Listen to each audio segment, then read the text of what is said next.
Another day, another dollar. Thank the Lord for another 24. God, I knew that was you. Just get back to the crib. It's Saturday. Saturday morning. Y'all know how I do. As soon as I get off work, night shift at the prison, I got my pre-workout. I keep my gym bag in the car. Turn up in the car, pre-workout vibes, and head straight to the gym, man. Got it in today. Some chest money and did some back money back at the crib. Quick correctional officer video. This video I'm talking about society's perception of a correctional officer. You know, people that work in the correctional field, work in prisons and jails worldwide. Do COs get respect, you know, in the real world on the streets?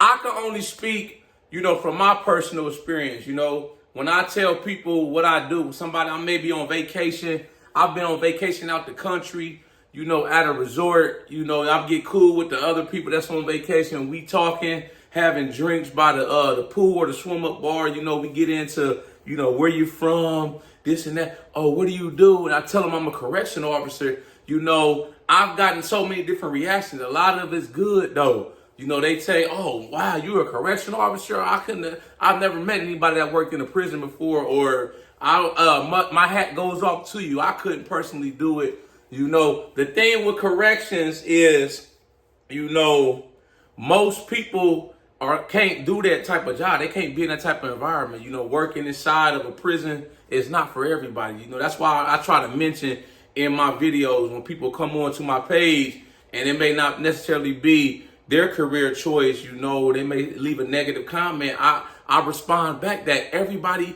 cannot work inside of a prison. Everybody's not cut from that same cloth, you know. When I'm out and about and I tell people what I do, they ask me what's the craziest things I've seen. They want to know crazy prison stories. They ask what's it like, you know, have I met anybody that's like high profile inmates, all of that type of stuff. You know what I'm saying? So I feel too, as far as other like law enforcement agencies, I feel like we get respect, you know, overall. You may have individuals within a different agency that may look down on corrections, you know, maybe like police officers or U.S. Marshals, Border Patrol, stuff like that. But all the other people I've encountered that work in, you know, different agencies, man, it's always positive for the most part. You know, I may have got pulled over by a cop. I'm on the way to work. You know, I remember a couple times I got, I think my back tail light that went out. I got pulled over on the way to work. It's like 11 o'clock at night. I was in uniform. The two cops pulled me over, and we were just talking. And they were actually trying to recruit me. You know, like, yeah, have you ever thought about working as a police officer? And I was just like, I mean, I did a police test one time. You know, I didn't pass it on the written part. But outside of that, I haven't thought about it. You know, I've been doing corrections so long. It's like once you've been doing something so long, it's like all you know. And, you know, I actually enjoy being a correctional officer. So I plan on to continue doing it till I retire. And, you know, unless something else comes along or something else perks my interest, and I may, you know, look to transfer my skill set into a different field. You know what I'm saying? But all in all, I feel like correctional officers get respect. You know, people look up to correctional officers. It's a thankless job at the end of the day, you know. Society, some people in society, their views of a correctional officer are that we are punishing the inmates. It's inhumane. We lock them up in cages like barbaric animals, shit like that. You know, certain activist groups may say things about corrections, the prison system. You know, this is the thing though, right? As a correctional officer working in a prison or a jail, you're not the judge. We didn't put them there, you know. In life, it's all about choices.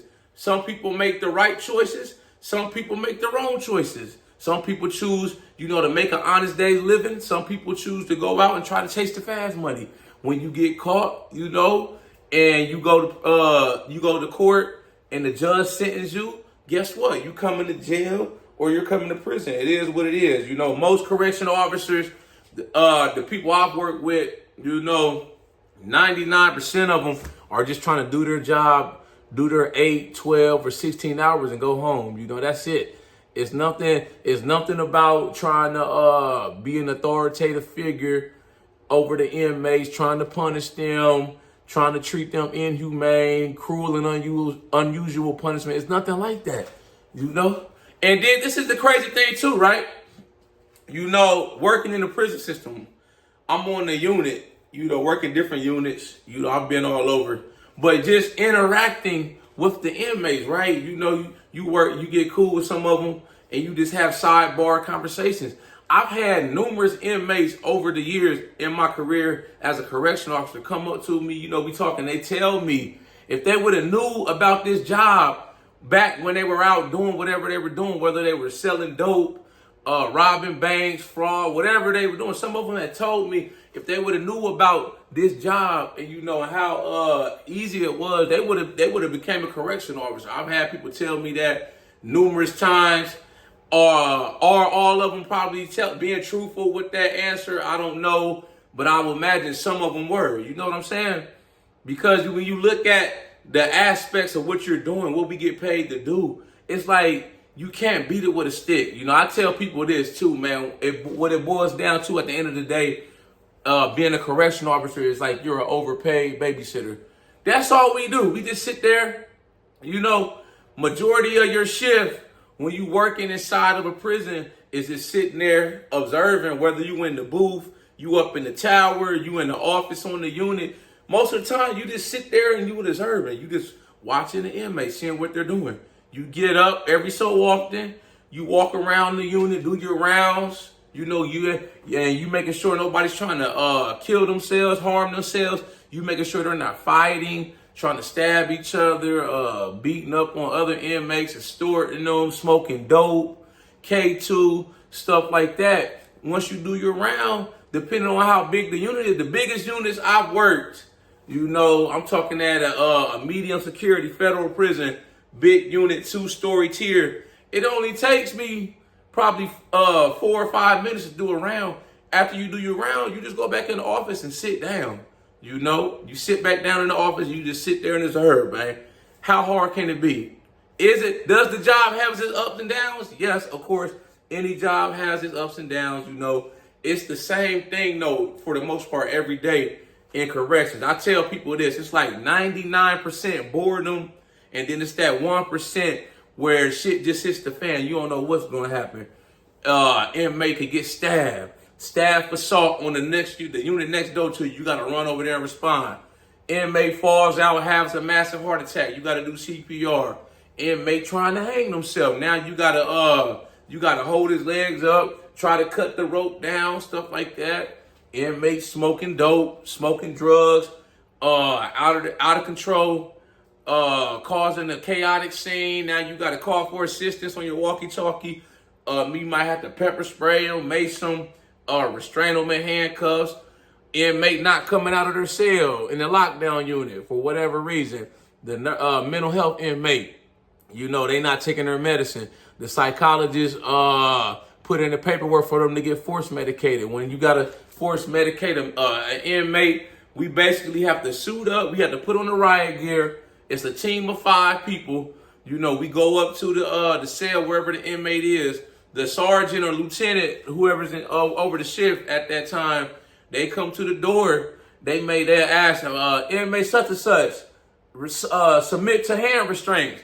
You know, they basically want the inmate to come to the door backwards so he can open the food slot and put handcuffs on him.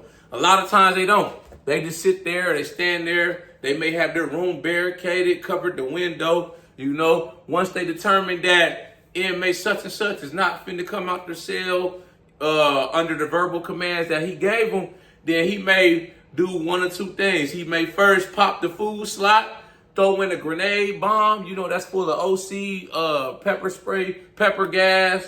He may open it up with the pepper ball gun, shoot some shots into the cell, you know, to get the inmate to comply. That pepper ball gun is no joke, man. It's like he's shooting them in there, and it's like OC. When you get the OC spray, the pepper spray, it's even stronger than that. You know, he may shoot it in there, close it up, wait a few minutes, see if he's going to comply. Now, I've seen inmates go through all that. I seen one time I was on the team, right, and we had to do a cell extraction on a mental health inmate. He won't come out of cell for nothing, you know. So they put together the team. You know, we put on all the riot gear, the helmet, the shoulder pads, the elbow, knee pads, gloves, all of that, the whole nine, you know. We marching over there to the cell. We got to line up in a straight line. There's 5 of us. The first person has like a shield, you know, so as soon as the lieutenant opens the door, we rush in there real quick, and he pins them up against the wall. The 2 and 3 man that's in the line, they may be responsible for grabbing each of his arms. He grabbed the left, the other one grabbed the right. The last 2 COs, they're responsible for the legs. You may have a 6th man, no, the 5th man on the team, he has a handcuff key, and maybe the 4th man, I don't know the particular order, you know, he may be in charge of handcuffing them. The 5th man put the lock the handcuffs, you know. So this one time, we walking up to this dude's cell, you know, I'm like the 3rd or 4th man, you know. The lieutenant, he asking him, yo, come to the door, come to the door, submit your hand restraints. I don't think dude was in his right mind, you know. He couldn't have been, because he wasn't responding. So the lieutenant, he opened the food slot real quick. I think the inmate was in the back of the cell. He throw one in there, you know, it's gassing, boom, it's a little explosion. You know, he wait a couple minutes, inmate still ain't come. You know, he unlocks the food slot again. He got another one, man. He throw that one in there, man, and it's like spinning. You can hear it spinning a little bit. Now, all of a sudden, you just hear a loud ass boom right in the cell. You know, a cell is pretty small. Like these cells that the inmates are in, I'm talking about, that shit was like somebody threw some C4 right in my kitchen and just blew all this shit up. All you hear, boom. I said, I never seen it like in person, one of those type of grenades, you know. It's like a stun grenade or whatnot. But that shit was so loud, boom. I'm like, God damn, well, I know he finna come out now. I just know he finna come to the door. He did not come to the door. He stayed in the back of the cell. He was turned away. You know, he had his face covered up with a shirt so he couldn't inhale the smoke. The lieutenant was open. He opened it one more time, shot a few of the pepper ball gun in there, closed it. Then he was like, yo, go in there and get him. So basically what happened then, the lieutenant, he'll go ahead and put his key in the door to open the door, and we'll be standing right there, you know, ready to go. Soon as he cracks it, boom, boom, open the door. We rush in there real quick. You know, the shield, man, he's the number 1, the first dude in the line. He comes in with the shield. He pins the inmate up against the wall, wherever he's at, you know, and we got to get him in restraints. We put him in leg restraints. We put him in handcuffs. And after all that contamination and being exposed to all those chemical agents, we have to take them. Usually we might take them to the shower, or we take them to like a station in the lockdown unit. The nurse is there. A nurse will be there to evaluate them, make sure the handcuffs aren't on too tight, you know, put water in their eyes to get the contamination out. I've seen that, man. We have to cut off their t-shirts and boxers and put on a fresh pair of oranges. You know, I've seen sometimes when you going in there and you gonna cell extraction, they'll try to booby trap you too, man. I remember one time we went in, the dude put his mat, his bed roll right behind the door. So as soon as we ran in there, the first 2 dudes tripped up. They fell. We almost made a pal. I was like the 3rd or 4th dude. I was able to kind of jump over them and, you know, and see where the inmate was at and grab him, you know, put him down till everybody got their composure, man. But I got stories for days when it comes to corrections, man, working inside the wall, man. I just seen some crazy shit. You know, the craziest shit I probably seen was when that dude, we had to go, we went in on a cell extraction on another mental health inmate. He's standing in his cell butt naked. He took all his feces out the toilet, smeared it all over his body like he was putting sunscreen lotion on, covered from head to toe with shit. You know, that was bizarre to me, man. Luckily, we didn't have to fight him. I was the number 3 dude our number 4 dude on the team, so I didn't even have to touch him. The first 2 dudes had their gloves on. They grabbed them. We walked them straight to the shower. Man, I was like, shit, they need to just bleach that. They need to just spray him down with bleach, man. Covered from head to toe and shit, you know. So when I tell people stories like that, you don't think you get respect in the real world when people hear stories like that, especially when they already have a perception based off of the movies and TV shows they may seen, 60 Days Locked In, Shot Caller, stuff like that. Oz, you remember Oz back in the day that came on HBO? All these different prison scenes. What's that show I like on Paramount good prison show, man. If y'all like shows like that, it's called The Mayor of Kingstown. If y'all ever get a chance to check that out, if you ever seen it, man, great show. I think it's 3 seasons. They may be working on season 4. The main character, I think he had gotten into an accident with a snowmobile or something, I think, and they had to postpone the 4th season. But great show, man. That's a great show.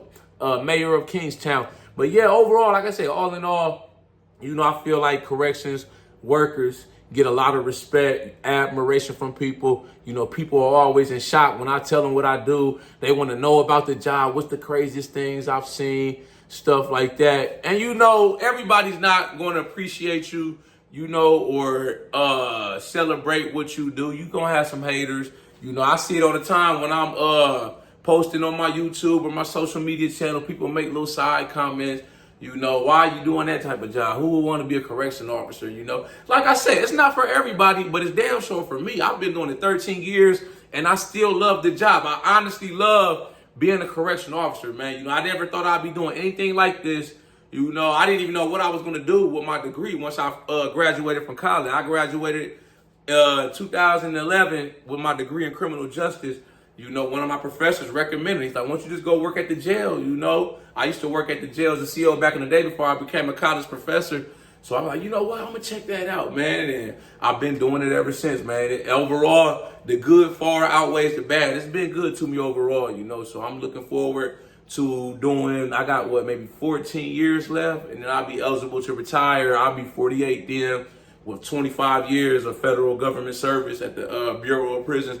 So I'm just walking it down, man, taking it one day at a time. I just leave it. I go in there, try to do my job to the best of my ability, run my unit or wherever I'm working at, and I go home. I leave it there, man. The prison's not going to burn down, so that's why I leave it there. I don't come out here in the free world when I'm on my free time and be thinking about work, man, unless I'm doing a video for this or somebody was to ask me like what my occupation is. Other than that, I leave work at work. Y'all like this video, make sure you subscribe to my channel at The Ghetto Bodybuilder. Follow me on Instagram, TikTok at The Ghetto Bodybuilder. I got merchandise for sale. Shop with me on my website, man. I got a lot of gym, fitness, motivational hoodies and t-shirts. This is my Jesus Lifted Weight shirt right here. Everything you see on my website, I personally created, came up with the designs, the captions, all of this. I created that all myself. So anytime you purchase some merch from me, you personally support my personal craft, creativity. I just be thinking of stuff. I be trying to think of like little catchy stuff that'll catch people's eyes when I'm in the gym or I'm wearing my merchandise out in public. That's it, man. Just keep people uplifted, motivated, and inspired, But yeah, y'all got any comments, questions, or concerns?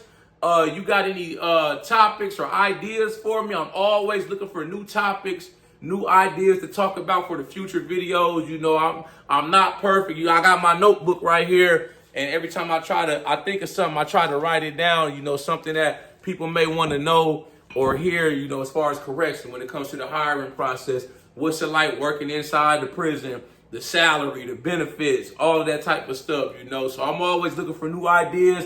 If you got a good idea or something you may want me to do a video on, make sure you drop the comment in the comment box, and I'll be sure to get back to you as soon as I can. Y'all know how we coming. Let's get motivated.